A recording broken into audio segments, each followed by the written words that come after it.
বন্ধুরা, welcome back to my channel Bengali রান্না হবে। আজকে খুব ভালো একটা রেসিপি বানাচ্ছি। আজকে চিকেন রেসিপি বানাচ্ছি। দেখেন, চিকেন কারি।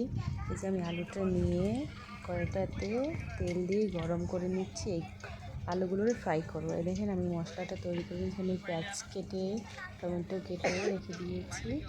আমি চিকেনটারে ধুয়ে আগে দিয়ে রেডি করে নিলাম। এখানে আমি মশলাটাও তৈরি করে নিয়েছি। এখানে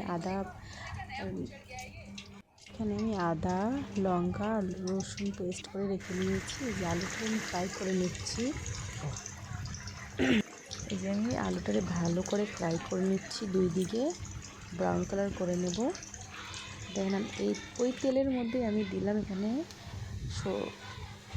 আমি সাদা জিরে দিয়ে দিয়েছি, তেজপাতা আর দারচিনি লবঙ্গ দিয়েছিলাম। এর মধ্যে অ্যাড করে দিলাম পেঁয়াজটারে আমি ভালো করে ব্রাউন কালার করে ফ্রাই করে নেব। দেখুন, আমি ব্রাউন কালার করে নিচ্ছি। তারপরে এর মধ্যে দিয়ে দেবো চিকেনটা, অ্যাড করে দেবো। চিকেনটা দেওয়ার পরে আমি ভালো করে এটারে 10 মিনিট ফ্রাই করে নেব, কষিয়ে নেবো এটারে এই পেঁয়াজটার মধ্যে। এটা আজকে অন্যরকম চিকেন কারি হচ্ছে। দেখুন, এটা ভালো করে তারপরে অ্যাড করে দেবো মশলা, যেটা আগে দিয়ে আমি করে রাখছিলাম। মধ্যে দিয়েছি হলুদ গুঁড়ো, জিরে গুঁড়ো, কাশ্মীরি লঙ্কা, ধনে গুঁড়ো আর স্বাদ মতো লবণ দিয়ে এটাকে আমি ভালো করে 10 মিনিট কষানোর পরে আগে দিয়ে যে এটা আমি আলু ফ্রাই করে রাখছিলাম, এর মধ্যে আমি পরে একটু পেঁপে দিয়েছি। এটাও দিয়ে আমি ভালো করে কষিয়ে নেব। দেখুন, এটা দেওয়ার পরে আমি কিন্তু ঢাকা দিয়ে কষিয়েছি। আপনারা ঢাকা দিয়ে কষাবেন, তাতে মাংসটা খুব ভালো সিদ্ধ হবে।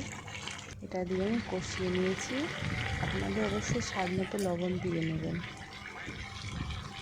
কষানোর পরে আমি দিয়ে দেব 1 গ্লাস জল দিয়েছি আমি পরে। এই যে জল দেওয়ার পরে আমি এটাকে ভালো করে ঢেকে ফুটিয়ে নেব। আপনারা যে যতটা গ্রেভি রাখতে চান ততটা রাখবেন। দেখুন, ফোটানোর পর আমি অ্যাড করে দিয়েছি এর মধ্যে মিট মশলা আর গরম মশলা। আমি 1 চামচ করে দিয়েছি। দেওয়ার পরে আমি এটা খুব ভালো করে কষানো হয়ে জলটা দিয়ে ফুটিয়ে নিয়েছি। আপনারা 10 মিনিট ফুটিয়ে অবশ্যই নামিয়ে নেবেন।